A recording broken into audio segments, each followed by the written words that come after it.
Seja bem-vindo ao Seminário de Teologia e Vida Cristã Palavra da Vida. Você está em mais um curso de teologia cuja proposta é fazer alargar o seu conhecimento na área teológica, um curso descomplicado, contextualizado, provocativo, reflexivo e que faça sentido para a nossa vida cotidiana, porque entendemos que não só a construção conceitual da teologia, respeitando as correntes da teologia construída nesses quase 2000 anos, mas isso só não é suficiente. Nós pretendemos que a partir do entendimento bíblico, dos conceitos esclarecidos, nós possamos reproduzir isso em uma espiritualidade no nosso cotidiano e nas relações. Esse livro aqui, tá vendo? Aqui para o pessoal ver, A Verdadeira Batalha Espiritual. Eu recomendei para vocês alguns no início da matéria, né? Principalmente aquele... Quem lembra? Ninguém lembra? Nem eu, é por isso que eu estou perguntando. Decepcionados com a graça. Decepcionados. Já quem encomendou, já pedi, né? Tá demorando aí porque, enfim, mas já pedi. E aqueles que eu recomendei, e esse aqui também, eu estou lendo esse, tá? Não conhecia, tinha comprado, estava lá guardadinho, mas eu estou lendo, né? Aproveitando aí que eu estou passando para vocês, para eu pescar mais informações para vocês. O que eu estou lendo aqui muito bom, recomendo ele também, depois vou fotografar e deixo lá no grupo, tá? E os outros livros também. Amados, a gente tem falado, até a aula passada eu falei sobre a soberania de Deus, né? O porquê é importante a gente entender esses pontos.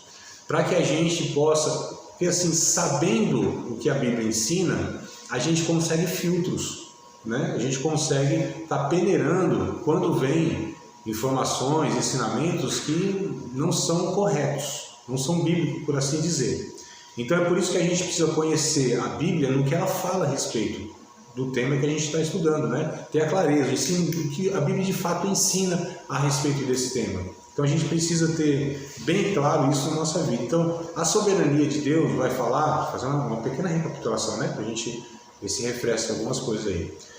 A soberania de Deus vai ensinar na Bíblia que Deus não tem absolutamente nada, nem ninguém, que possa limitar Deus de fazer o que Ele quiser fazer.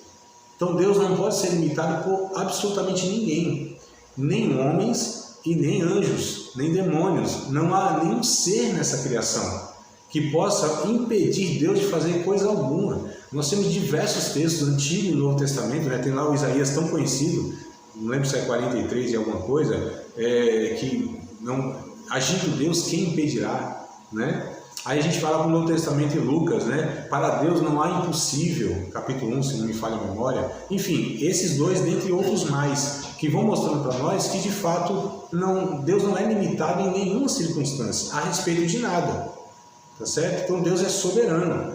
A gente não pode jamais estar colocando uma situação, que Deus ficou de mãos atadas.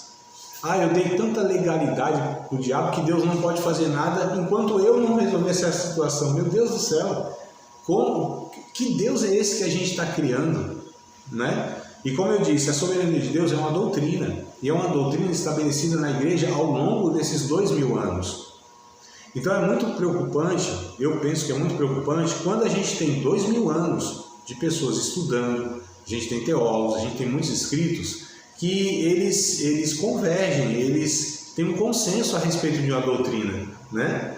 E aí vem assim pessoas que parece que elas redescobriram a roda, né? Não, a gente agora tem uma revelação de Deus, não, agora a gente, né, tal. É muito preocupante, quer dizer, em 1900 anos, os homens de Deus, né, os estudiosos, eles nunca perceberam aquilo, e agora, 100 anos para cá, então assim, tem alguma coisa muito errada, né, nessa perspectiva. E não tem base bíblica, inclusive, essas questões onde coloca Deus limitado. Ninguém é tão doido assim, pelo menos eu não achei tão doido dessa forma, de falar, não, Deus é limitado, né? Às vezes a expressão não é usada, mas o que se ensina é o que se mostra, tá? Então Deus é soberano, e a soberania de Deus vai nos ensinar que, de fato, Deus, Ele é Senhor sobre tudo e sobre todos, inclusive sobre Satanás. Tem outro ainda texto que eu vou me lembrando aqui, que diz que nenhum dos planos de Deus podem ser frustrados. Nenhum dos pensamentos de Deus, eles podem ser né, impedidos. Nenhuma ação de Deus, qual é a força, qual é o poder maior do que a ação de Deus em nossas vidas? Paulo vai dizer um negócio bem interessante lá em Romanos capítulo 5, verso 20, se não me falha a memória, né? Se vocês quiserem me ajudar na referência aí. Isso aqui é uma introdução, não tem nada escrito, então a gente vai aqui como um bom pentecostal, falando daquilo que vai descendo quentinho do céu.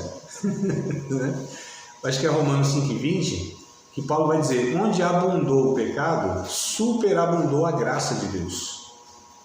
Ou seja, os recursos de Deus são infinitamente superiores do que qualquer falha humana, do que qualquer ação de Satanás, do inferno, etc. e tal. A gente fala inferno, mas na verdade nem é o inferno, né? Isso é mais uma teologia popular. Quando a gente fala inferno é porque é o diabo. Não, o diabo nem está no inferno. O diabo não governa no inferno. O diabo, ele não governa em lugar algum, na verdade. Porque Deus é quem governa em todos os lugares, em todas as situações. É a frase do teólogo, né, que diz que não há 1 centímetro de metro quadrado nessa existência que Deus não possa falar é meu. Então Deus é dono de tudo. Ele é criador. Só quem tem legitimidade sobre a criação é Deus. O diabo como um ladrão, o diabo como enganador, o diabo como esse ser que quer usurpar, né, aquilo que pertence só a Deus, ele quer enganar as pessoas dizendo que alguma coisa é dele por direito. Né? O próprio Jesus disse: se tu me servir, eu te dou os reinos deste mundo. Olha, e o diabo tem os reinos deste mundo? Ele pode governar o coração dos homens maus através do pecado. Isso se Deus permitir, né? Tanto é que a salvação, ela é a ação de Deus quebrando todas essas barreiras, quebrando todas essas durezas do coração. Deus, ele vai onde ele tem que ir. Não existe um pecador tão pecador que o sacrifício de Cristo não consiga reverter essa situação. Tanto é que a Bíblia apresenta vários, né, ou alguns bem simbólicos, como o apóstolo Paulo, por exemplo. Um cara religioso, e se tem uma pessoa ruim de receber o evangelho, é um religioso. É pior do que o pecador mesmo, aquele, sabe? Que a sociedade, até a sociedade pecadora diz: isso aqui não presta não, né? Mas o religioso, ele é aquele que se convence que ele está certo. Ele quer alcançar a salvação pelos seus méritos. Então Paulo era um desses caras, né? Que achava, e era sincero, era verdadeiro, era honesto, só que era sinceramente enganado, como diz o outro pastor lá de São Paulo, Paulo Romero, né? Então tem pessoas que são sinceras, mas a sinceridade não é tudo, não. E aí, falando nesse negócio que sinceridade não é tudo, porque tem pessoas que é possível que elas ensinem heresias, mas são honestas naquilo que elas ensinam, ou seja, elas acreditam de fato. Não somos manipuladores, aqueles mau caráter, aquelas pessoas, né, que exploram a fé mesmo, porque isso aí também tem. Muitas pessoas que eles usam de má fé, de fato.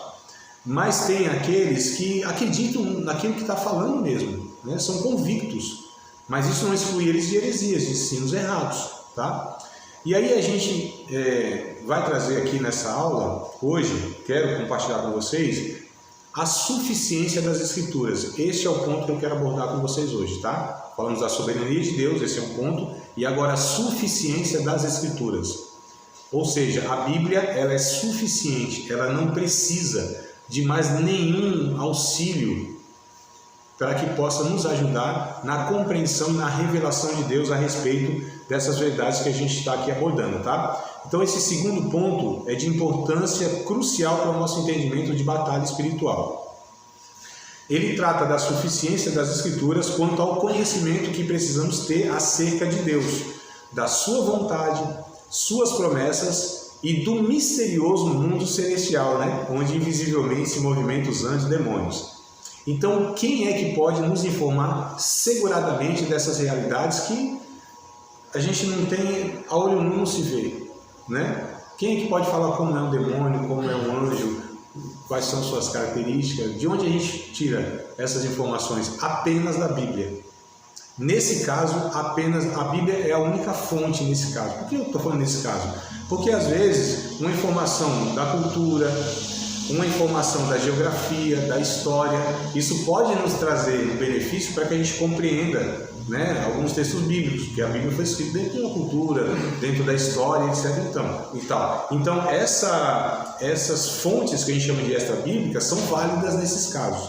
Agora, quando a gente vai falar de eternidade, né, de seres celestiais, aí não tem outra fonte de autoridade, irmãos. Então é por isso que é muito complicado quando a gente vai ler sobre esse tema, e a gente vai ler aí algumas literaturas, como eu já passei para vocês, né? Deus Etioca, Daniel Mastral, Rebeca Brau, quem mais? Vocês lembram? Não? Mas anotaram, né? Quem anota não esquece, diz um ditado. É por isso que é importante, né? Sempre a anotação. Eu lembro que a gente está falando direto disso, mas e mesmo assim eu ainda esqueço. Não que a minha memória seja ruim, né? Eu não me lembro a última vez que eu esqueci alguma coisa. Falando sério aqui, amados. Então, a Escritura, ela é suficiente para nos trazer essa informação. E o que a Bíblia fala, e até onde ela fala, a gente se limita aí, tá? Então, a gente não vai, como eu falo, enfeitar o pavão. A gente não vai acrescentar aquilo que a Bíblia não fala com clareza a respeito dessas coisas. Outro jargão que a gente tem na teologia, hoje eu estou cheio de jargão, né? Que a Bíblia fala assim, eu não posso afirmar com certeza aquilo que a Bíblia não diz com clareza. Esse é um jargãozinho que a gente tem na teologia para falar dessa realidade aqui. Então, se a Bíblia fala claramente, aí eu afirmo com certeza. Se a Bíblia não fala claramente, aí eu já não posso categoricamente afirmar aquilo que a Bíblia não diz a respeito dessas coisas, que a gente não tem outra fonte. A gente não tem outra possibilidade de chegar a esse conhecimento, tá? Então, nesse ponto aqui. Há dois aspectos que precisamos destacar aqui, tá? A exclusividade das Escrituras, ou da Escritura, né? Ou seja, a Bíblia é a única fonte adequada e autorizada por Deus, né? Pela qual obtemos informações acerca das coisas espirituais e que pertencem à salvação. Então, a Bíblia é exclusiva. Portanto, ela exclui qualquer outra fonte. Se ela é exclusiva, ela exclui qualquer outra fonte, tá bom? Embora Deus também se revele através da sua imagem em nós, né? Da consciência. Vamos ler Romanos, capítulo de número 2, verso 14 e verso 15. Dois textos em Romanos, na verdade, que eu quero ler com vocês, tá? Romanos, capítulo 2, verso 14 e 15, e depois a gente volta para o capítulo 1 de Romanos também. Mas vamos lá. Então, Deus se revela através da sua imagem em nós, da consciência. Então, Romanos capítulo 2, versículos 14, verso 15, vai nos informar que Deus, Ele fala conosco, né? Ele se revela a nós, iluminando a nossa consciência. O próprio termo consciência traz a ideia de um conhecimento, né? Ciência, né? Um conhecimento que acompanha. Isso é o que está no original, inclusive, aqui no texto, tá? O idioma grego lá, em Romanos capítulo 2, né? Consciência está sineidesis. Palavra estranha, né? É outro idioma. E aí quer dizer isso, conhecimento que acompanha, o acompanhador. Então a nossa consciência é onde Deus, Ele fala conosco. Olha o que diz o texto. Porque quando os gentios que não têm lei fazem naturalmente as coisas que não são da lei, não tendo eles lei para si mesmos, são lei, os quais mostram a obra da lei escrita no seu coração, testificando juntamente a sua consciência e os seus pensamentos, quer acusando, quer defendendo-os. O que Paulo está falando no contexto é que pessoas, elas fazem o que fazem, ou deixam de fazer o que deixam de fazer, guiados pela sua consciência, ou seja, por aquilo que elas têm como conhecimento.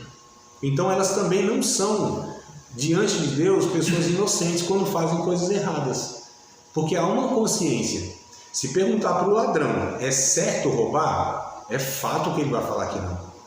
Se ele faz, é outra história. Pergunta para a prostituta se é correto, se é ético, se ela tem orgulho, né? Se aquilo é o correto a se fazer, se prostituir. É claro que ela vai dizer que não, mas prostitui, é outra história. Mas é o saber, é a consciência. É certo matar? É certo fazer? Não é. A pessoa faz, mas tem a consciência, só se for nos casos extremos, né? Um sociopata, um psicopata, alguém assim, mas eu estou falando das pessoas, entre aspas, eu ia falar normal, mas não tem ninguém normal, né? Vocês acham que existe alguém normal? De perto não tem, não. É por isso que a gente senta longe, assim, tá vendo? O professor fica longe. Se eu me aproximar, vocês vão ver que eu não sou normal. Você sentou aqui, mas ficasse aqui, no meu lado, você ia perceber. Esse professor não é normal. Né? Mas brincadeiras à parte, então a consciência, tá? Deus comunica conosco através da consciência e das coisas criadas. Romanos capítulo 1, verso 19 e verso 20, olha que coisa curiosa que a Bíblia também nos informa, né? Além da consciência, Deus fala conosco, Deus se revela a nós pela criação, pelas coisas criadas. Olha o que diz o texto: porquanto o que de Deus se pode conhecer, neles se manifesta, porque Deus lhe manifestou. Porque as coisas invisíveis, desde a criação do mundo, tanto o seu eterno poder como a sua divindade, se entendem e claramente se veem pelas coisas que estão criadas, para que eles fiquem indesculpáveis. Se tiver inexcusável aí, risca essa palavra, parece um xingamento. Inexcusável, né? É indesculpável, tá? Então, esse é o significado, para que eles fiquem sem desculpas, porque Deus revelou, Deus se revelou pela criação. A gente chama de a revelação natural de Deus, né? Então, só para a gente entender, amados, Deus fala conosco dessa maneira. Eu coloquei, inclusive, aqui nas minhas anotações, na minha Bíblia, nesse capítulo 2, que Deus fala aos homens através de muitas maneiras. Se vocês quiserem anotar, é uma curiosidade, tá? Está aqui na minha Bíblia. E se vocês quiserem achar interessante, vocês anotam, senão só ouçam mesmo. Então, as formas que Deus fala conosco, através do universo, tá? É uma das maneiras que Deus fala conosco, né? Isso está em Salmo 19, verso 1 ao 4. Tá? Então, do universo, Salmo 19, verso 1 ao 4. Deus fala conosco através da percepção, tá? Isso está em Romanos, capítulo de número 1, versos 19 e 20, né? O que nós lemos, ou seja, as coisas que nós percebemos, tá? Na observância, né? Na observação. Fala conosco através da consciência, que também nós lemos em Romanos, capítulo 2, verso 14 ao 16, né? Então, do universo, da percepção, da consciência. Deus fala conosco através dos animais. Eu não estou falando da jumenta de Balaão, não. Que também se comunicou, mas não é nesse sentido, não. Isso está em Jó, capítulo 12, versos 7 ao 9. Se vocês lerem depois esses versículos aí, vocês vão ver que são as referências, tá? Então, fala conosco através dos animais. Jó, capítulo 12, versos 7 ao 9.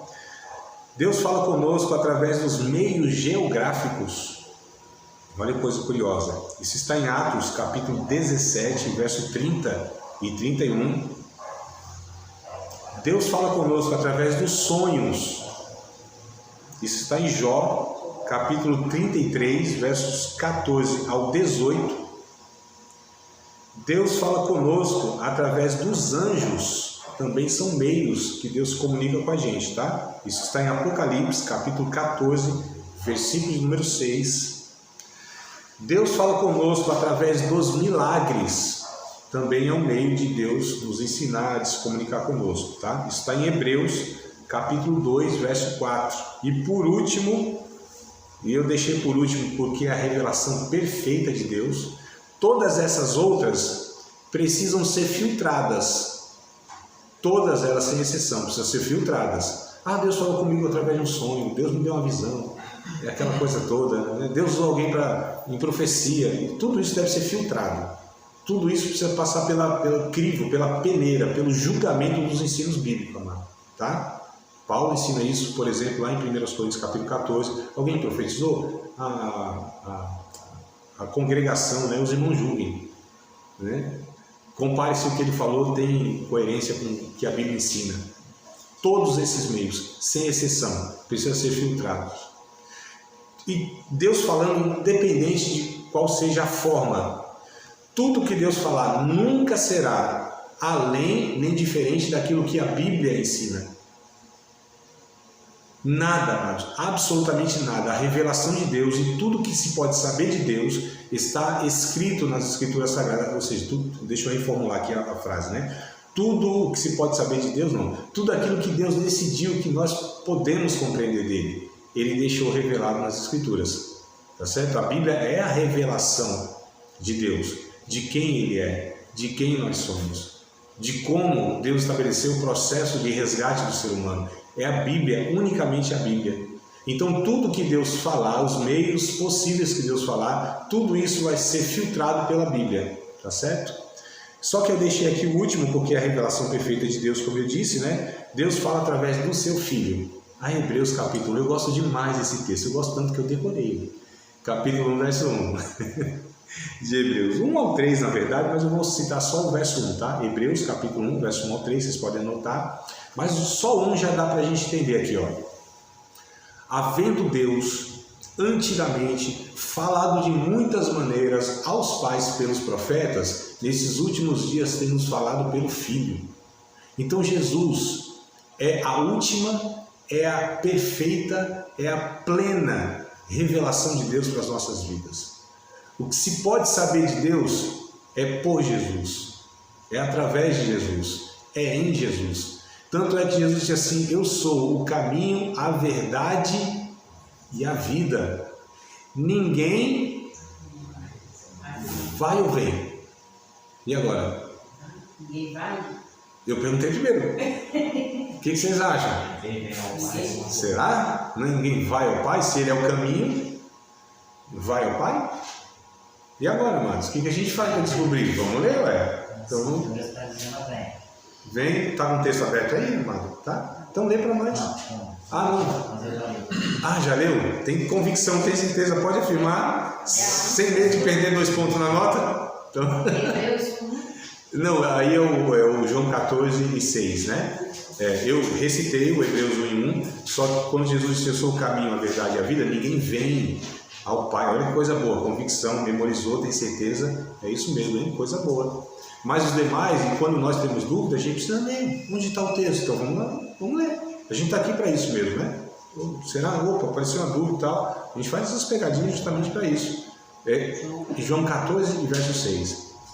Eu sou o caminho, a verdade e a vida. Ninguém vem ao Pai a não ser por mim. Não é ninguém vai. Olha que coisa interessante. Então Jesus está falando, é em mim. É em mim, não é só através de mim. É em mim que as pessoas se encontram com o Pai. 14 e verso 6. Meia dúzia, isso, 6.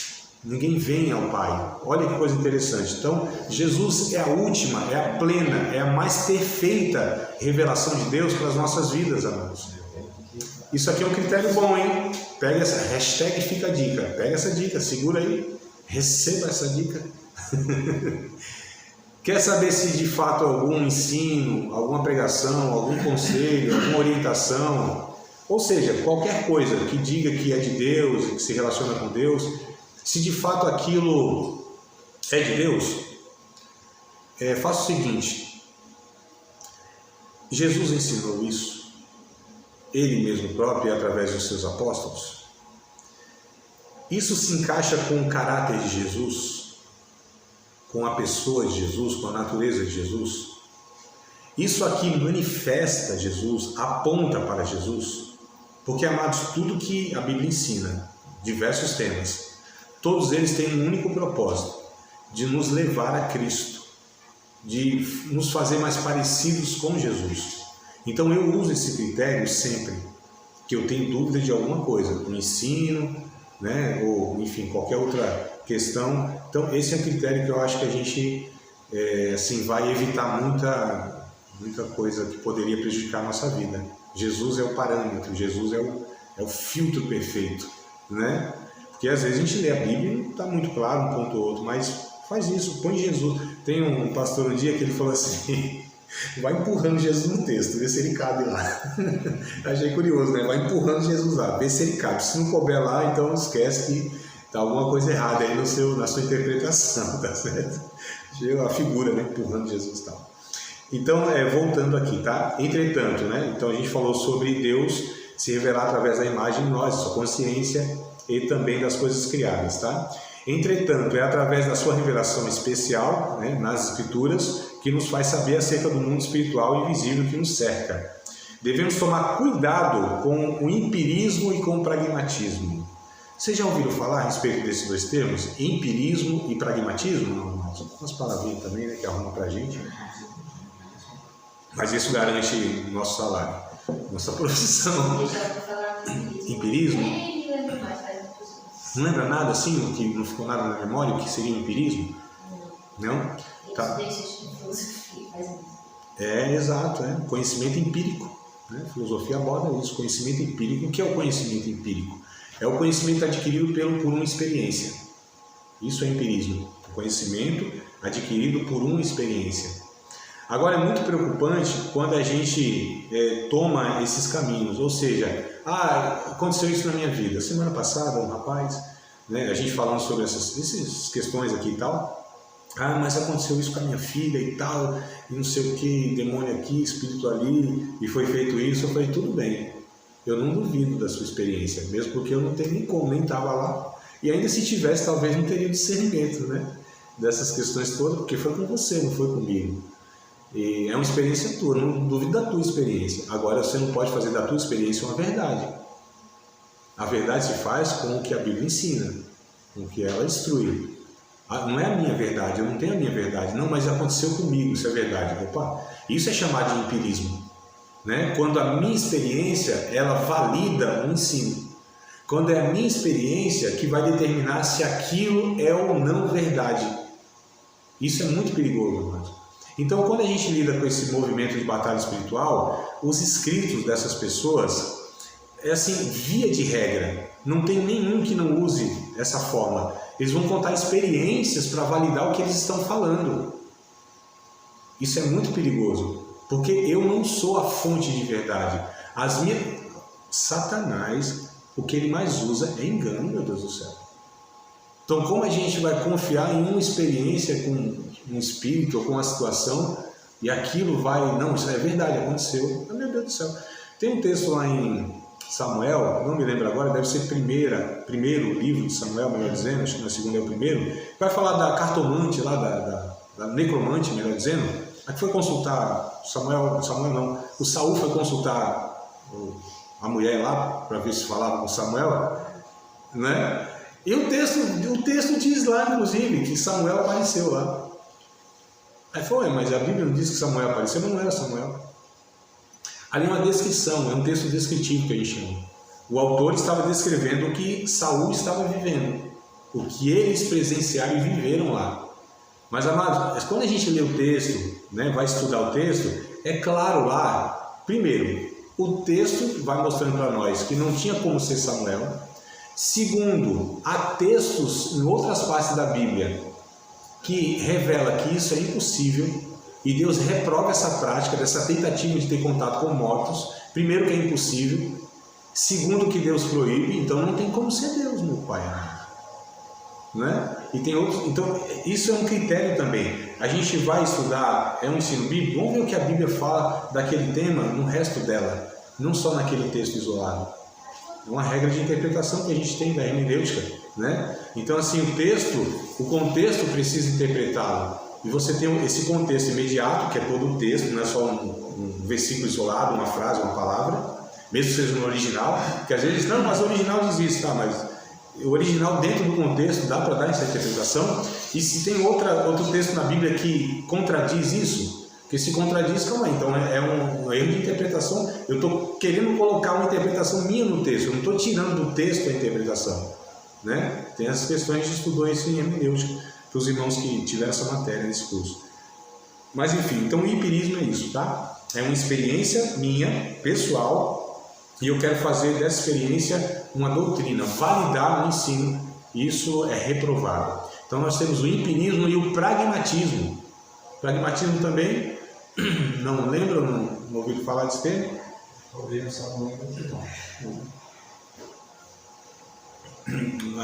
Alguns irmãos falam assim, André, eu sei o que é, só não sei explicar. Né? Mas enfim, a gente está aqui para isso mesmo, é brincadeira minha, tá? O pragmatismo, qual que é a ideia do pragmatismo? Eu fiz, deu certo, é certo. Essa é a ideia. Eu fiz, deu certo, então isso é certo.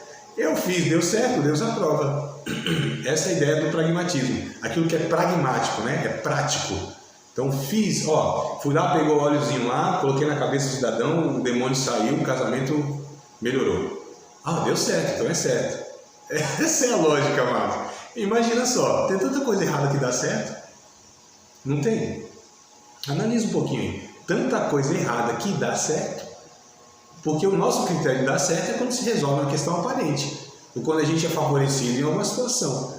Mas se a gente for por esse caminho também, amados, a gente vai estar todo enrolado. Então essa é a ideia do empirismo e do pragmatismo. Onde a experiência valida, né, o ensino, a doutrina, e onde aquilo que dá certo segundo os nossos critérios também se torna certo.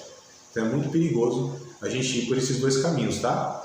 A superstição popular, crendices, experiências pessoais não podem ser fonte de verdade para fundamentar doutrinas acerca dessa realidade, ou seja, espiritual que a gente está falando, tá? Vamos ler um texto em 2 aos Coríntios, capítulo 13, versículo de número 8. 2 aos Coríntios 13, 8. O texto diz o seguinte: porque nada podemos contra a verdade, senão pela verdade. Nada podemos contra a verdade, senão pela verdade, ou a favor da verdade. Então, queridos, é a verdade da palavra de Deus que nos orienta o que é verdade. Então, a verdade é estabelecida pela verdade. Vocês lembram que Jesus, em algumas vezes, se não me falha a memória, que Jesus disse, em verdade vos digo, várias vezes, né? Mas me parece que ele fala em verdade vos digo, umas 7 vezes apenas. Mas tem essas ocasiões, né? Onde ele enfatiza, em verdade vos digo.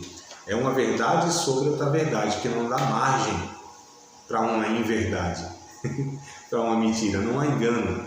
Em verdade vos digo, né? É uma verdade sobre outra verdade, não dá espaço nenhum. Porque a verdade, ela pode ser distorcida. Olha que coisa interessante. A verdade, ela pode ser alterada. Ela pode ser acrescentada, né? Não fala assim, tem meia verdade. Uma meia verdade é uma mentira inteira, mas não tem meia verdade, né? Existe a verdade, a mentira e uma não verdade. Olha só, existe a verdade, a mentira e uma não verdade. O que seria uma não verdade? Vou dar um exemplo do Satanás. Exemplo ruim, né? Mas é nesse sentido. Satanás, ele contou uma meia verdade para Jesus, como se Jesus não soubesse toda a verdade, né? Mas como a gente não sabe toda a verdade, então o diabo conta uma meia verdade ou uma não verdade para nós. E a gente pensa que aquilo é verdade. E ele usa texto bíblico, inclusive, como fez com Jesus. Então, uma não verdade é um texto bíblico tirado da sua origem da verdade e dado uma outra interpretação. Foi o que Satanás fez. Se prostra aí diante de mim, que eu vou te dar esses reinos e tal. Se tu é filho de Deus, transforma essas pedras em pães. Rapaz, está escrito. Olha o que Satanás usou. A Bíblia, ou seja, a verdade.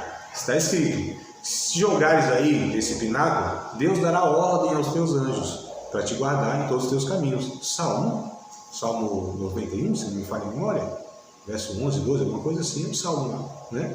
Aquele salmo bem conhecido dos supersticiosos, né? Que acha que lendo o salmo vai tudo quanto é urucubaca e coisa ruim para fora, né? Tem uns que deixam até assim na estante aberto, o Salmo 91, que é para espantar os mal-olhados, espírito ruim e tudo mais, né? Eu tô brincando, mas não tem esses casos assim? Isso não dá até. Comércio também. No comércio, não tem. A gente é supersticioso demais. Os crentes, tem crente supersticioso. Ele, quando ora, tem que orar o Salmo 46. Deus, né? Aquele que habita nos esconderijo de Deus. Não, esse é o 91, né? Mas o 46 também, que parece que afasta uns negócios ruins lá. Então a gente às vezes tem. Sério, mano, a gente fala brincando assim, mas pelo menos é o que eu presencio em algumas situações aí. 24 anos de caminhada, eu já vi cada coisa estranha demais. Eu até perdi o raciocínio aqui. O que eu estava falando aqui? Da não verdade. De uma não verdade. Então olha o que o diabo fez. Pegou uma verdade, que é o texto bíblico, só que tirou da origem e do sentido. Ou seja, ele pegou uma verdade e distorceu aqui, tirou do sentido, tirou o significado, mesmo citando a Bíblia. Percebam como é sutil essa questão. Então a gente vai ler batalha espiritual, um monte de coisa, é sutil, não é uma mentira escancarada. Tá? Então, se a gente não tiver discernimento bíblico-teológico, a gente não consegue identificar essas falas, esses ensinos, essas coisas elaboradas.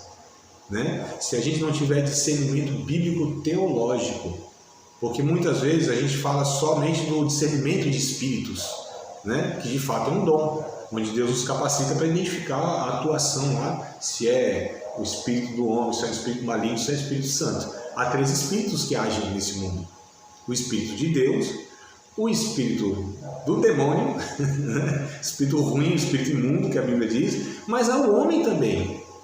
Então tem coisa que não é nem Deus nem o diabo, é responsabilidade humana. A gente vai ver isso, se Deus quiser, na próxima aula, né?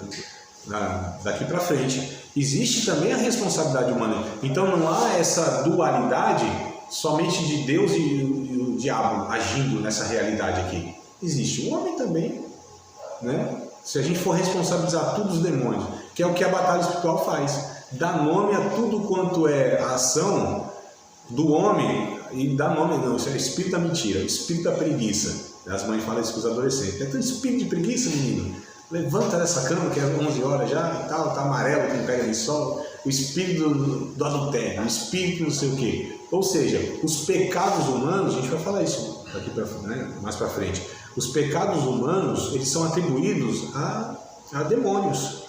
Tem alguns textos na Bíblia que dá a entender, mas quando a gente estuda, a gente fala: opa, calma aí, tem que ter muito cuidado para trazer essa interpretação dessa forma, né? O espírito da pombagira é o que faz os outros lá se prostituir. Interessante. Sim, falar isso para a mulher que foi traída: não foi o cara, não, foi o espírito. Isso ela aceita. Tá tudo certo? Vamos continuar aqui, amados? Tudo que precisamos saber sobre Satanás está contido na Bíblia. Tudo que nós precisamos saber a respeito de Satanás está contido na Bíblia. Volto a dizer, esses escritos da batalha espiritual, esses autores aí, eles vão pegar em fonte do espiritismo, do satanismo. Tem lá um demônio chamado Asmodeu, tem outro lá chamado, tem um texto, tem até uma palavra bíblica lá que eles pegam, tem Beelzebub, né? Mas tem um bocado lá. Tanto é que os anjos também dão nome para isso, para aquilo, demônios territoriais. A gente vai falar um pouquinho mais para frente. Eu estou igual aquele apresentador, né? Que fala que vai falar, nunca fala, né? Mas a pessoa toda pincelando aqui, porque a gente vai tratar de uma forma mais profunda. Então, assim, a Bíblia, ela nos traz todas as informações a respeito de Satanás, irmãos. Nós não temos outra fonte segura. Eu acho que eu falei no começo da introdução dessa matéria que, assim, tem os nomes para as entidades, não tem? O Espiritismo denomina Exu Caveira, Tranca-Rua, Sete Flechas, Maria Mulando. Não tem, mas, né? Tem qual que tem? Não lembrei. Esqueci. Zé Pilintra, Zé Pilantra, né, que eu falo também. Preto Velho, né, Exu Caveira, acho que eu já falei, Sete Flechas e tal. Então vai denominando, falando, calma aí, mas essas informações, essas nomenclaturas, da onde que é tirado isso? Como que pegou lá uma entidade, um demônio, alguma coisa, e falou: o nome é esse? De onde veio essa informação? Que segurança nós temos para falar de fato que aquele demônio ele tem essa e essa característica e tem esse nome aqui, essa identidade? Se a Bíblia não fala isso. Então percebam como é muito perigoso a gente se apoiar em fontes que elas não são a verdade de Deus, as Escrituras Sagradas, a respeito dessas verdades espirituais, amados. Vamos ler o texto de Efésios capítulo 10. Ler não, só vou dar aqui para vocês. Eu vou ler, vou dar algumas referências, umas eu vou ler, outras não, só para ganhar tempo, tá? Mas fica como tarefa de casa, hein? Capítulo 6 de Efésios. Eu vou trazer essas referências a respeito das informações que nós temos na Bíblia sobre Satanás, tá bom? Efésios capítulo 6, versos 10 ao 20. Fala daquela chamada armadura espiritual, né? Armadura do soldado. Soldado cristão. Então, Efésios capítulo 6, verso 10 ao 20, é um texto, é uma referência que a gente tem que nos traz alguma informação sobre os demônios, Satanás, etc., né? temos segunda aos Coríntios, segunda carta de Paulo aos Coríntios, capítulo 2, versos 10 e 11. Então, segunda aos Coríntios, capítulo 2, versículo 10 e 11. Vai nos trazer também essa informação sobre esse ser que não é mitológico, é real, mas a gente tem que ter muito cuidado para não atribuir a ele, inclusive, poder que ele não tem, autoridade que ele não tem, tá certo? E outro texto também, segundo aos Coríntios, esse eu quero ler com vocês, que é 11, né? Segundo aos Coríntios 11, verso 1 ao 3, esse aqui a gente lê juntos, tá? Segundo aos Coríntios, capítulo 11, verso 1 ao 3. Olha que coisa interessante, que informação que a Bíblia nos traz sobre esse ser, esse ente, né? Que é real de fato, mas que ele não tem tanto poder e tanta autoridade como esse movimento da batalha espiritual quer dar, tá? Tomara que me suportasses um pouco na minha loucura, suportai-me, porém, ainda, porque estou zeloso de vós com zelo de Deus, porque vos tenho preparado para vos apresentar como uma virgem para o marido, a saber, a Cristo. Paulo falando a respeito dessa igreja, né? Cidade de Corinto. Mas olha o que ele diz aqui no verso de número 3. Eu acho muito interessante, muito relevante isso. Mas temo que, assim como a serpente enganou Eva, e aí a serpente, né, se refere a Satanás, com a sua astúcia, assim também sejam de alguma sorte corrompidos os vossos sentidos e se apartem da simplicidade que há em Cristo. Olha o que Paulo adverte, irmãos, esses irmãos dessa cidade aqui de Corinto. Ele disse: eu temo, como a serpente enganou a Eva, também vocês sejam enganados, a ponto de vocês se apartarem da simplicidade que há em Cristo. Esse movimento de batalha espiritual, entre outras coisas, se caracteriza por essa, como eu vou dizer, é fascinante, né? É algo assim que você fica impressionado. Nossa, quanta coisa misteriosa está sendo revelada para a gente, né? Quanta coisa que a gente não sabia. Então dá esse ar de revelação, esse ar de, isso aqui é um Deus aqui está usando, né? Todos esses discernimentos para desvendar os mistérios desse mundo espiritual, aquilo que não era conhecido e que não pode ser conhecido a não ser que isso seja feito e tal. Então vão nesse caminho do misticismo, do mistério, que fala a verdade. Não é um negócio que a curiosidade assim não dá uma coceira assim no coraçãozinho, assim na mente, assim para, né, essas coisas que... Então olha só, tem um texto, inclusive lá em Apocalipse, acho que é capítulo 3, vai dizer de uma igreja lá que havia o trono de Satanás ali, né? No sentido, porque assim, de fato, a gente percebe que tem algumas culturas que elas geram mais essas superstições. A gente tem um folclore aqui no nosso país, mano. Vocês me ajudem aí que eu me perco às vezes. Tem mula sem cabeça, tem o saci, tem o curupira, quem mais aí que tem? São seres mitológicos que a gente vai amados. Eu conversei com o irmão presbítero, ele foi, eu vi, existe mesmo e tal. Meu amado, não dá pra gente conversar desse jeito não, você me agonia. Então, na verdade, amados, e eu vou duvidar que ele viu? Claro que não. Eu tenho inclusive certeza que ele deve ter visto, conhecer o irmão, que ele não é mentiroso, é crente, né? Mas eu tenho certeza que é crente, não é? Eu conheço o caráter dele, inclusive, o presbítero e tal, um homem idôneo, um senhor, né? Cabelos brancos e tal, conheço a vida dele. Eu tenho certeza que ele acredita naquilo que ele viu lá, quando nem servia a Cristo e tal, eu não duvido que ele viu. Mas percebam o perigo.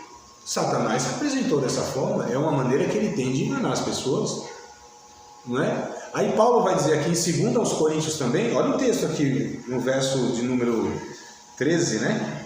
13, 14 e 15. Olha que coisa curiosa, irmãos. Então eu não duvido que as pessoas tenham essas visões, que veja lá o Satanás de uma forma, que veja lá a mula sem cabeça. Amados, a gente estimula isso na nossa cultura. E você acha que Satanás ele não aproveita dessa ignorância cultural para enganar as pessoas?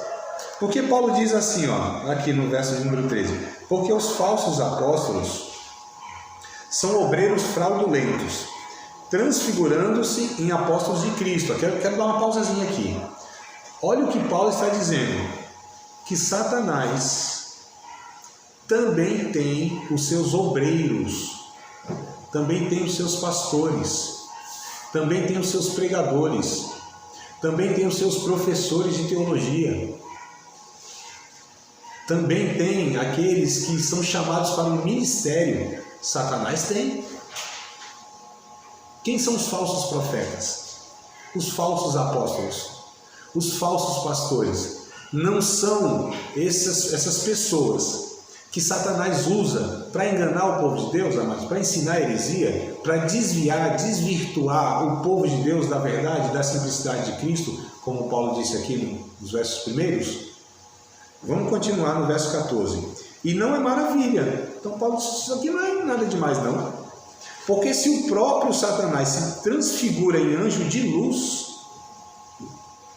não é muito, pois, que os seus ministros se transfigurem em ministros da justiça, a fim dos quais será conforme as suas obras. Então Paulo aqui nos traz informação. Satanás, ele tem o poder e a capacidade diante dos homens e enganá-los, e se mostrar como um anjo de luz.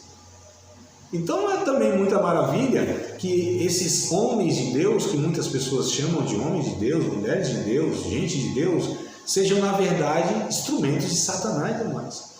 Ah, mas parece ser uma pessoa boa, né? Calma, mansa, inclusive pessoa de família, né? Não casou 2, 3 vezes, não é promíscuo, não é corrupto, parece ser um homem de Deus.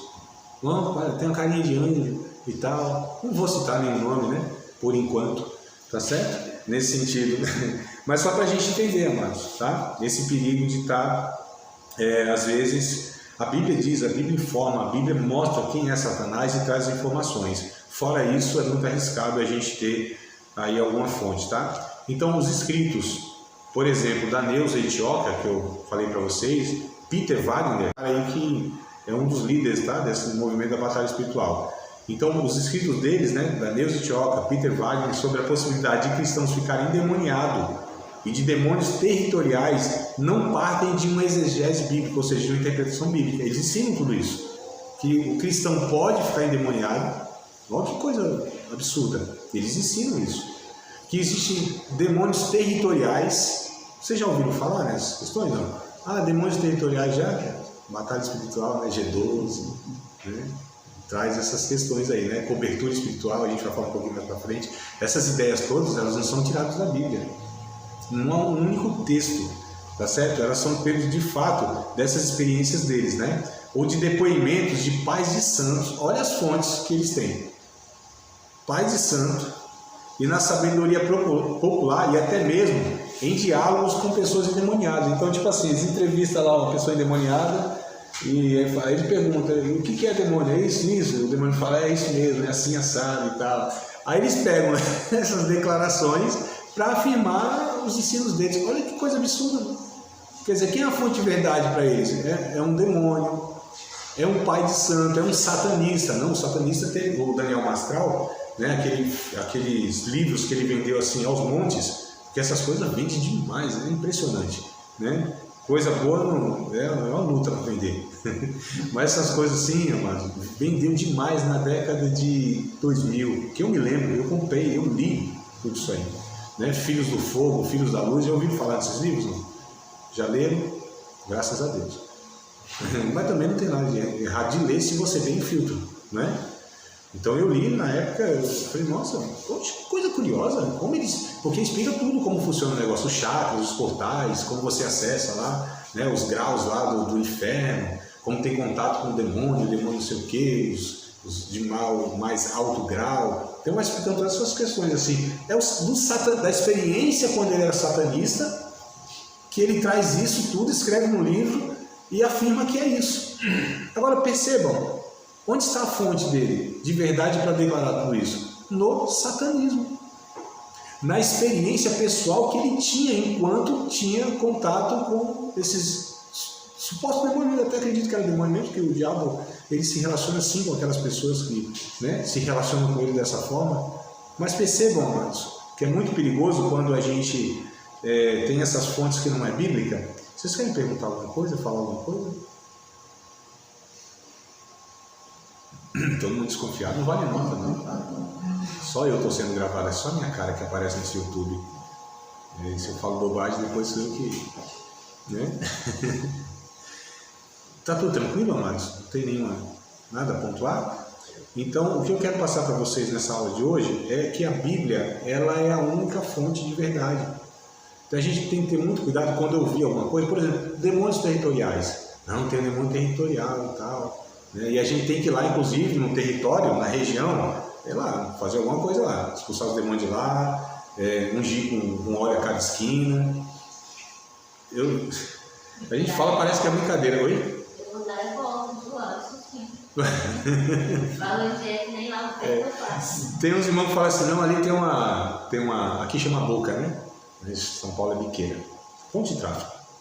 Lá tem uns demônios, vamos lá e vamos ungir a esquina lá. Deixa os traficantes e sair um pouquinho, a gente vai lá e unge a esquina, unge a rua. Por abaixar no né? Então, olha só, amados, percebam esses equívocos. A Bíblia nunca ensina um negócio desse. E o óleo nem é usado para essas coisas, mas enfim, isso aí é outra discussão para outro dia. Mas o entendimento é que tem demônios atuando aqui na esquina, nesse bairro e tal. E é pego uns textos assim que nada a ver, lá de Daniel, por exemplo, que diz lá que tinha o demônio da pedra, demônio não, nem é demônio que fala lá, espírito, né?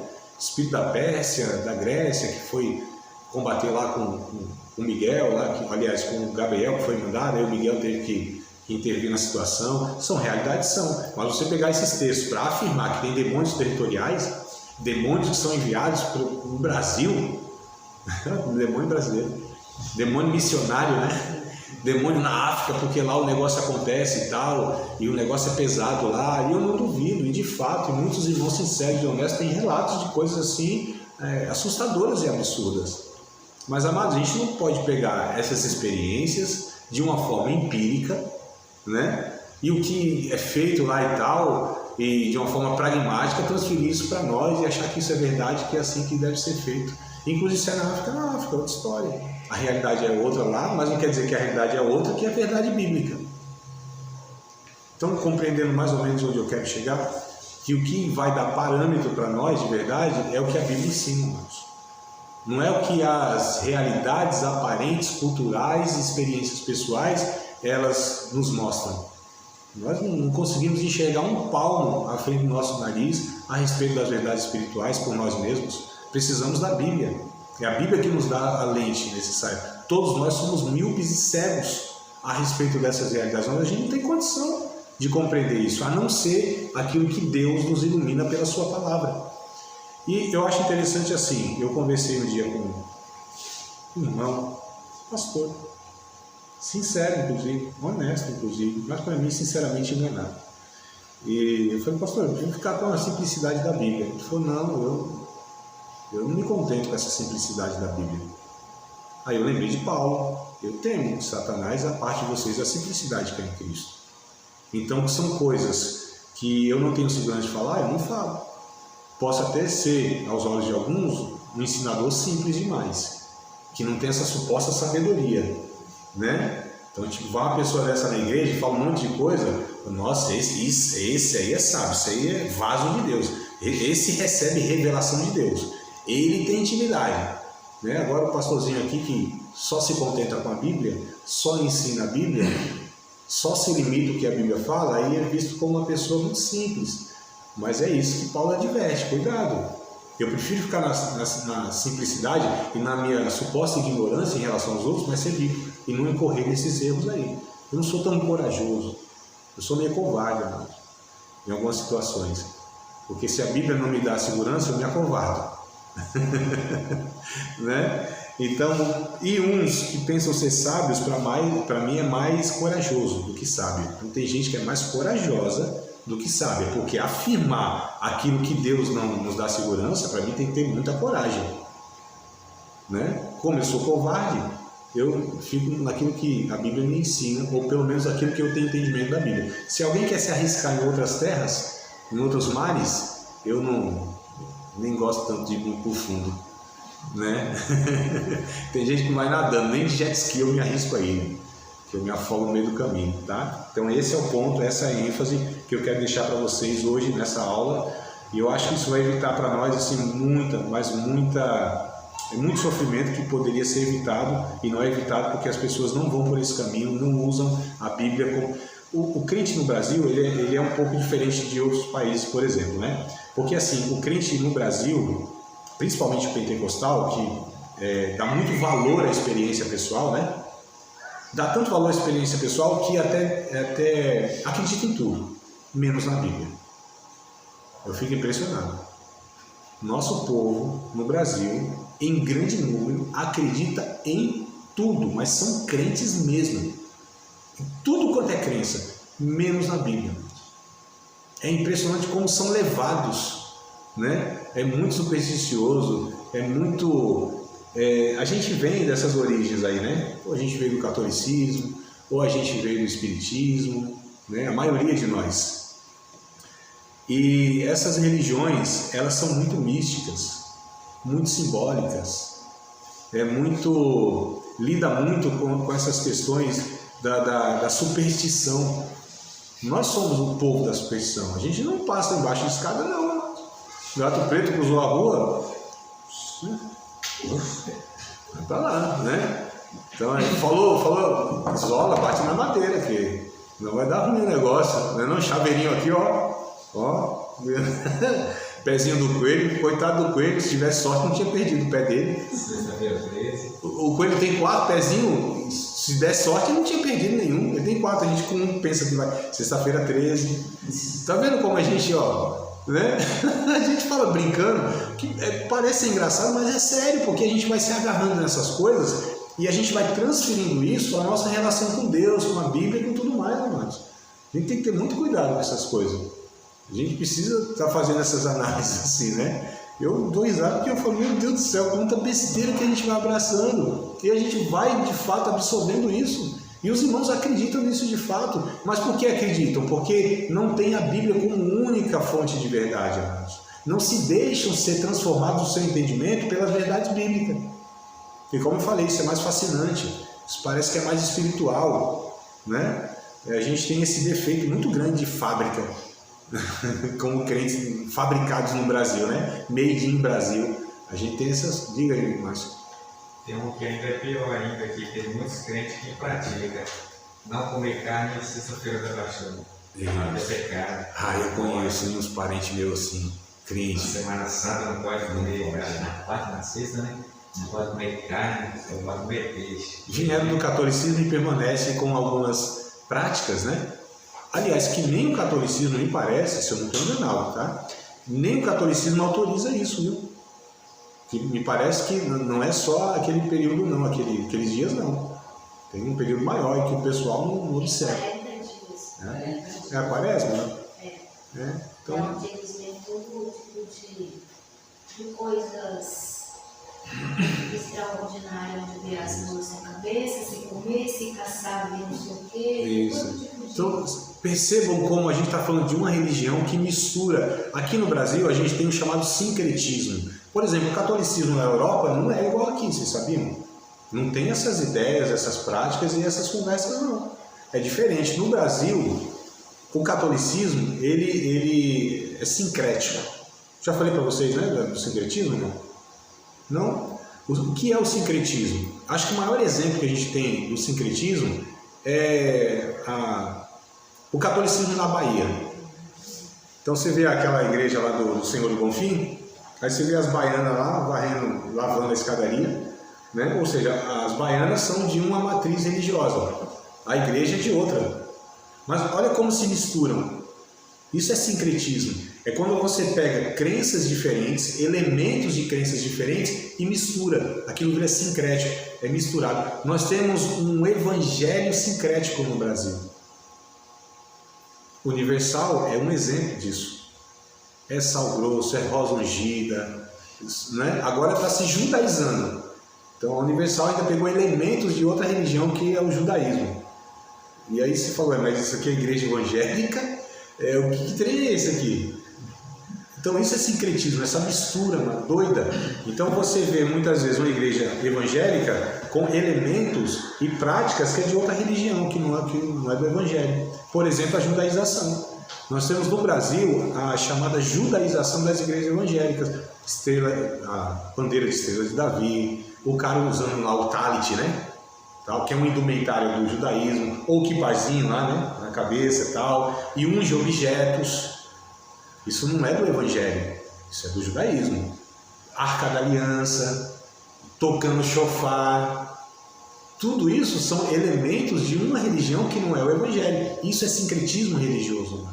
E a gente vai se apartando da simplicidade de Cristo. São elementos que falam, André, mas isso aqui não tem nada não é neutro. As coisas não são, objetos não são neutros no sentido que trazem ensinos e significado. Neutro nesse sentido, tá? Porque eu também sou supersticioso que ali tem um cão. Não é isso, né? Tem que ter um demônio, vai ter uma brecha se fizer isso. Não são nesses parâmetros. Eu digo que não é neutro porque trazem ensinamentos, compreensões, nesse sentido. Então, quando a gente vai abraçando essas coisas, amados, com elas vem uma série de incompreensões, né? E aí vai distorcendo a verdade de Deus em nossas vidas.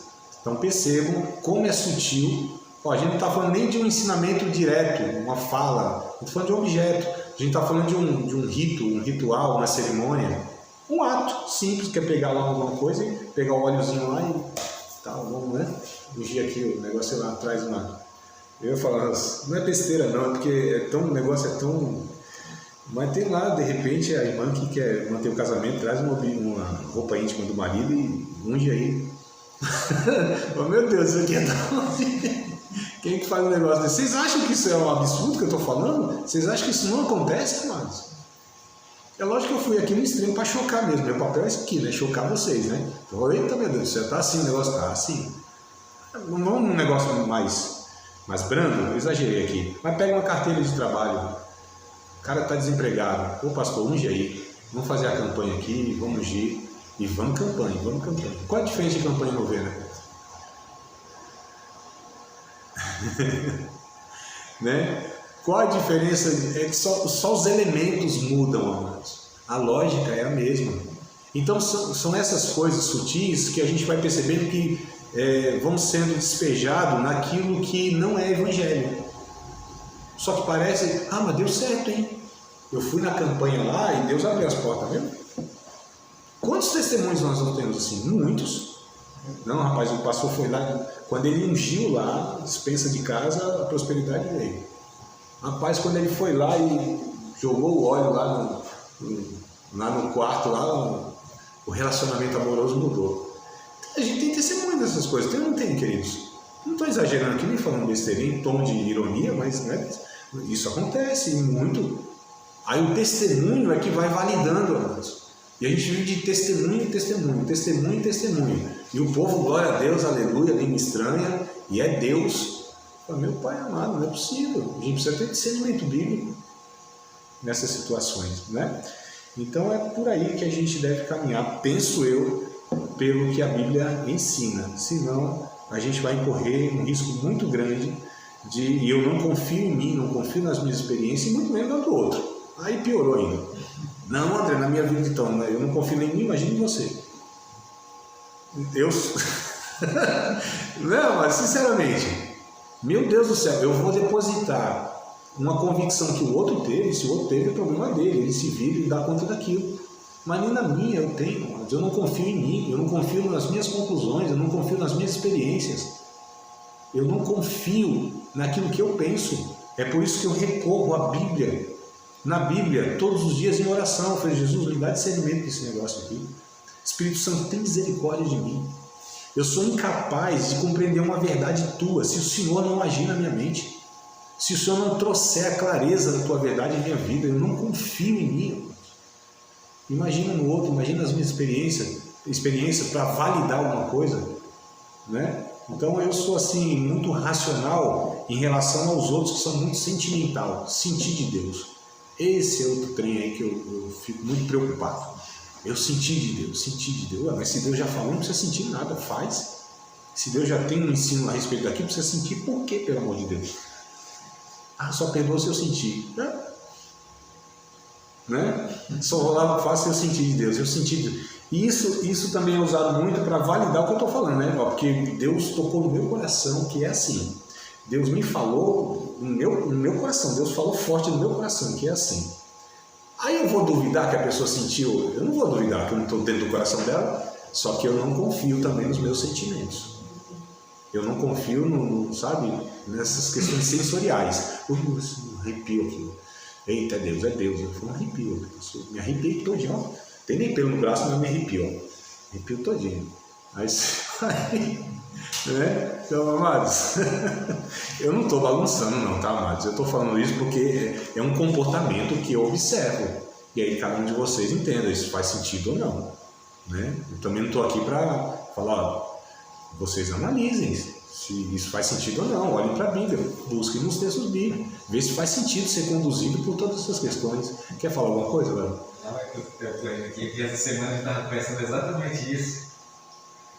Que, assim, hoje a gente, assim, eu não sou um entendedor, mas aos poucos a gente vai entendendo, né?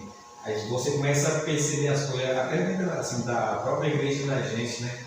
E nas demais que a gente visita, que se age muito emocional, né? E tipo assim, e muitas das vezes nem é aquele tudo que está se transparecendo ali, está sendo mais um emocional. Exato. Porque terminou, parece que não estava nem na igreja. Tudo volta ao normal, assim, de uma rapidez, assim, as pessoas começam já, inclusive uns até começar a criticar os outros, falar, não, aquela coisa que você fica meio assim, parado, assim, como assim, né? Isso. Eu estava pensando nisso essa semana. Queridos, quando eu falo assim, às vezes os irmãos me interpretam mal, pensando que eu desconsidero essa realidade que nós sentimos a presença de Deus, enfim, nós somos o ser humano que tem sentimento, que tem sensações, não é isso, né, que eu quero desconsiderar. E em um culto, é claro que a gente, meu Deus do céu, é a presença de Deus, é a graça de Deus. Nós somos pentecostais, né? A maioria dos alunos do curso é pentecostal, e a gente sente de fato, fisicamente, a presença de Deus, isso é inegável. Chora, a gente se alegra e tudo mais. Mas a gente precisa ter muito cuidado para não exagerar essas coisas e por essas vias a gente tomar decisões, a gente tirar conclusões. Ah, eu senti a presença de Deus porque o irmão falou aquilo, então é de Deus. Cuidado! O meu sentimento não é parâmetro para definir se é Deus ou não agindo naquela situação. Né? Ah, senti a presença de Deus, falei algo estranho e tal, ouvi isso. As emoções, elas afetam nossas reações, é um fato. Nossas emoções não devem determinar se é Deus ou não agindo. Não são as emoções. Por exemplo, tem gente que sente a presença de Deus e grita, e pula, e roda de cabeça para baixo, e dança break, e sobe nas paredes, faz aviãozinho, né? Um som da corda, vai puxando corda, e aquela coisa toda. Só que você falar, não, é o Espírito Santo, é muito complicado. O Espírito Santo faz isso? O Espírito Santo me tomou. Então a gente vai tendo essas expressões e a gente vai deixando a Bíblia de lado como parâmetro. E as sensações, os comportamentos, essas manifestações externas ou sensações internas é que vão determinando para nós. Isso eu acredito ser muito arriscado. Vou dar só um exemplo rapidinho, é uma coisa até mais, entre aspas, natural, né? Que é assim, você tomou uma decisão movido por uma emoção. Quem já teve essa experiência sabe. Embora eu falei outra experiência, não é fonte de verdade, mas só para a gente. Até outra contradição aqui, né? Mas só para a gente entender como a emoção, ela muitas vezes nos leva a fazer coisas erradas. A gente tomou uma decisão na emoção. Ah, é fato. Vai ter consequências ruins. Vai ter que pedir perdão para alguém. Vai se arrepender porque você foi impulsionado por uma emoção. A Bíblia diz que o coração do homem ele é enganoso mais do que todas as coisas. Se nós formos movidos pelos impulsos, pelas emoções, a gente mata uma meia dúzia em uma semana. A gente desiste do casamento, assim, tipo, rapidinho. Se são as emoções que determinam nossas ações, nossos comportamentos, a gente está perdido na vida. A gente não vai dar conta desse negócio, amados. Não são as emoções parâmetro para as nossas vidas, nesse sentido que a gente está colocando. Aliás, nos relacionamentos, a gente precisa ser mais racional nesse sentido. O racional não é contra a fé, pelo contrário, irmãos. A nossa fé, ela nos faz ter mais clareza e lucidez a respeito da vida, das coisas. O discernimento quer dizer onde eu compreendo, onde eu enxergo, onde eu faço a leitura das coisas. Isso é discernimento. Então não é essa fé mística, essa fé que a gente muitas vezes coloca ela nesse âmbito do espiritual como não a fé que vai discernir. Mas Deus nos deu um negócio chamado de... como fala? Cérebro. Deus nos deu cérebro. Massa cinzenta, sabe? Córtex frontal aqui, ó. Tic-tac. Ainda temos que tem 2 neurônios, tic-tac. Deus nos deu essa capacidade, amados, biblicamente, de fazer essa leitura e avaliar as coisas. Isso é discernimento. É por esse caminho que eu acho, eu penso, eu tenho certeza, aliás, convicção, que a gente tem que ir. Eu não estou dizendo que o nosso raciocínio é o tudo, mas Deus, Ele nos orienta, nos traz compreensão, entendimento. O nosso culto deve ser racional, como Paulo diz em Romanos capítulo 12. Não tem esse texto que eu acho que eu já falei para vocês um bocado de vezes, mas falo de novo. Romanos capítulo 12, verso 2, rogo-vos, pois, irmãos, pela compaixão de Deus, que apresentei os vossos corpos vivos, santo e agradável a Deus, que é o vosso culto racional. Não é culto emocional. As emoções, é fato, virão de alegria, de tristeza, enfim. Nós somos seres que carregam as emoções e está tudo certo. Só Paulo diz que o vosso culto tem que ser racional e não vos conformeis com este mundo, mas transformai-vos pela renovação do vosso entendimento, para que vocês compreendam. Olha os termos, racional, compreensão, entendimento. Isso remete o quê? Ao raciocínio, ao cérebro. Então a gente precisa rever o que está nos conduzindo, amados, na vida, no entendimento bíblico. E é a Bíblia que nos dá toda essa condição da gente discernir, nosso entendimento ser transformado, né, na compreensão. A Bíblia, ela nos dá a clareza das coisas. Eu não preciso sentir de Deus uma série de coisas para eu fazer, para eu ter entendimento. Deus já falou comigo. É que a gente muitas vezes é preguiçoso em conhecer a Bíblia, em buscar a Bíblia, em estudar a Bíblia, em pesquisar a Bíblia, e a gente quer uma coisa mais prática, sabe? Assim, um profeta falando, um sonho, Deus me direcionando assim, uma visão, uma coisa mais prática, sabe? Um negócio mais rápido. Tem que ser, não, esse negócio tem que conhecer a Bíblia, tem que ler a Bíblia, tem que estudar a Bíblia, tem que amadurecer no entendimento da compreensão das Escrituras. Esse negócio dá muito trabalho, senhor. Né? E tem que reler de novo, tem que comparar. E tem ainda a responsabilidade que eu assumo em tomar decisões. Não, eu quero que Deus fale, porque se Deus falou, aí a gente usa esses argumentos, né? Principalmente os líderes, o pastor, equivocado eu digo, né? Enfim, o pregador, o cara que fala, não, Deus me falou. Se Deus falou, meu Deus do céu, quem é que vai me conta um negócio desse? Se o cara usou esse argumento, Deus me falou, não tem discussão mais. Deus me falou isso aqui. O que eu posso falar? O que eu posso falar não, falou para você, para mim não. Só isso que eu posso falar, porque você também não vai decidir sobre a minha vida. Só que infelizmente a gente como líder, como pastores, gente que tem essa, entre aspas, autoridade eclesiástica, a gente usa esse argumento e a pessoa fica acuada. Deus falou, e é o pastor, e é o professor, e é o pregador, meu Deus do céu. A não ser que a pessoa tenha discernimento. Não, Deus falou com você a respeito da minha vida? Calma aí, o mais interessado sou eu. Por que Deus não falou comigo? Ou Deus falou com você, mas a Bíblia não tem nenhuma outra... A Bíblia não tem, melhor dizendo, nenhuma outra... A Bíblia não tem nenhuma orientação sobre isso? Então Deus ia me deixar a mercê, ou ia terceirizar o seu conselho, a sua instrução, e não ia falar comigo através das Escrituras Sagradas? Muito complicado esse negócio, né? Deus me falou, né? Eu acho muito mais honesto da nossa parte, inclusive eu muitas vezes vou pregar, ou ensino e tal, eu falo, eu penso que é isso, amigo. Eu não sei se vocês já me ouviram falar, não, Deus me falou que é assim que o entendimento é esse, Deus me falou, é assim isso aí. Dificilmente eu vou usar esse argumento, nem sei se eu já usei. Se eu já usei, eu peço perdão para Deus e diante de vocês. Mas Deus me falou, porque aí eu não deixo margem para questionamento. Eu não deixo assim, mas eu calo a boca de todo mundo. Se Deus me falou, você vai contra Deus? que não é contra Deus, né? Mas eu estou colocando que é contra Deus, porque se Deus me falou. Então percebam que a gente, às vezes, usa esses artifícios, argumentos e despreza a Bíblia Sagrada. Agora a Bíblia tem autoridade. Você fala assim, ó, a Bíblia diz isso. Aí é a Bíblia. Então você vai ver a Bíblia, você tem acesso à Bíblia. Agora, se Deus me falou, você não tem acesso ao meu coração. Mas Deus me falou. Você tem acesso ao meu coração? Não tem. Aí fica difícil da gente julgar, né? A gente só julga quando o cara é tão doido que fala uma coisa que a Bíblia fala não tem nada a ver.